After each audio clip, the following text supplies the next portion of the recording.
Assalamualaikum warahmatullahi wabarakatuh. Kami kelompok 8 akan mempresentasikan ayat-ayat Al-Quran dan hadis tentang syirqah dan mudharabah.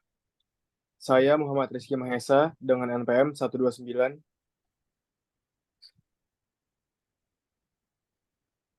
Saya Salman Tawab dengan MPM 096. Saya Novel Sultansyah Rizkubro dengan NPM 070. Saya Taufik Nur Hidayah dengan NPM 113.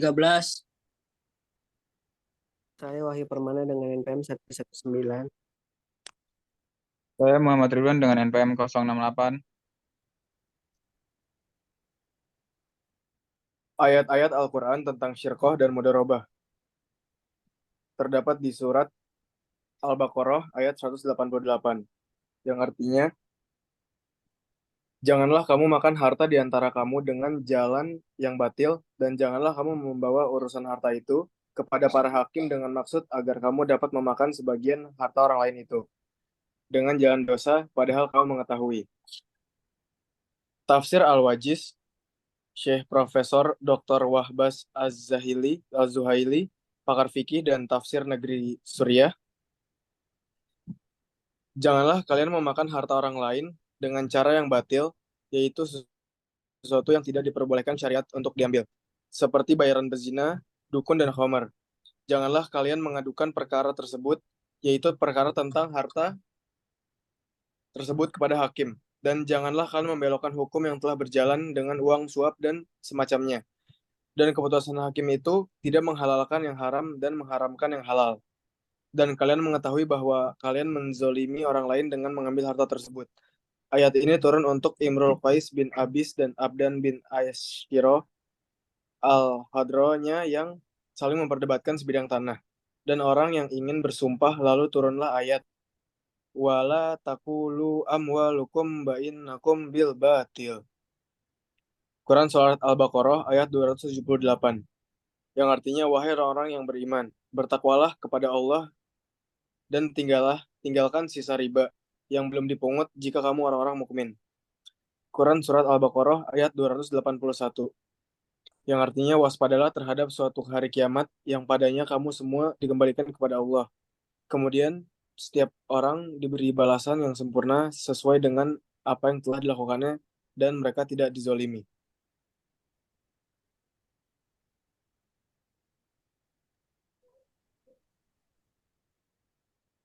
Selanjutnya Tafsir Al-Muyassar, Kementerian Agama Saudi Arabia. Wahai orang-orang yang beriman kepada Allah dan mengikuti Rasul-Nya, takutlah kepada Allah dan tinggalkanlah usaha untuk meminta sisa dari uang tambahan atau riba selain harta pokok kalian yang merupakan milik kalian sebelum diharamkannya riba. Jika kalian memang merealisasikan keimanan kalian dalam bentuk ucapan dan perbuatan. Selanjutnya dari Tafsir Al-Madinah Al-Munawwarah, Markas Tazim Al-Quran di bawah pengawasan Syekh Profesor Dr. Imad Zuhair Hafiz, Profesor Fakultas Al-Quran Univ Islam Madinah. Dan takutlah kalian dari hari kiamat, dari hari kalian dikembalikan kepada Allah untuk perhitungan. Dia akan membalas setiap kebaikan atau keburukan setiap orang tanpa mengurangi pahala dan tanpa menambah siksaan dari yang semestinya. Dan selanjutnya ada dari ayat-ayat Al-Quran tentang syirkah dan mudharabah. Quran Surat An-Nisa ayat 29, yang artinya, wahai orang-orang yang beriman, janganlah kamu memakan harta sesamamu dengan cara yang batil, tidak benar, kecuali berupa perniagaan atas dasar suka sama suka di antara kamu. Janganlah kamu membunuh dirimu, sungguhnya Allah adalah Maha Penyayang kepadamu.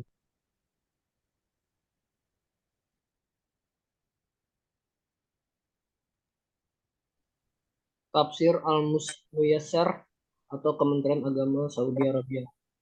Wahai orang-orang yang beriman kepada Allah dan Rasul-Nya serta melaksanakan syariatnya, tidak halal bagi kalian untuk memakan harta sebagian kalian kepada sebagian yang lainnya tanpa didasari hak, kecuali telah sejalan dengan syariat dan penghasilan yang dihalalkan yang bertolak dari adanya saling ridho dari kalian.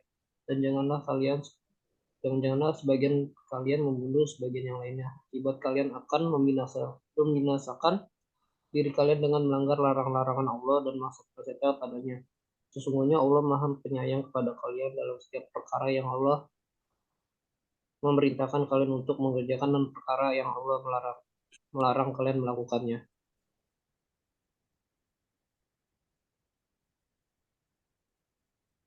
Hadis tentang syirka dan mudharabah. Dari Abu Hurairah, Nabi SAW yang bersabda, Allah SWT berfirman, yang artinya, aku adalah pihak ketiga atau yang maha melindungi bagi dua orang yang melakukan mitra usaha selama salah seorang di antara mereka tidak berkhianat kepada perseorangannya.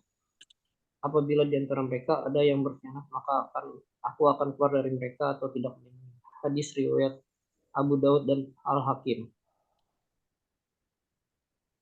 Hadis tentang syirka dan mudabara dari Syekh berkata, Rasulullah SAW bersabda yang artinya, ada 3 hal yang mengandung berkah jual beli tidak secara tunai, muqaradah atau mudarabah, dan mencampur gandum halus dengan gandum kasar atau dijawut untuk keperluan rumah tangga, bukan untuk dijual. Hadis riwayat Ibnu Majah dan dari Suhaib. Selanjutnya ada pengertian syirko dan mudhaharabah. Syirko partnership. Syirko adalah perjanjian kerjasama antara dua pihak atau lebih untuk modal, keuntungan, dan kerugian sesuai dengan kesepakatan yang ditetapkan sebelumnya. Dalam konteks pengelolaan dana wakaf, hiban, dan wasiat, syirko dapat digunakan jika dana tersebut ingin diinvestasikan dalam proyek bisnis atau properti tertentu. Para pemilik dana dan pengelola dapat membentuk kemitraan untuk mengelola dana tersebut dan membagi keuntungan sesuai dengan kesepakatan. Selanjutnya ada pengertian syirko dan mudharabah. Mudharabah, profit sharing partnership.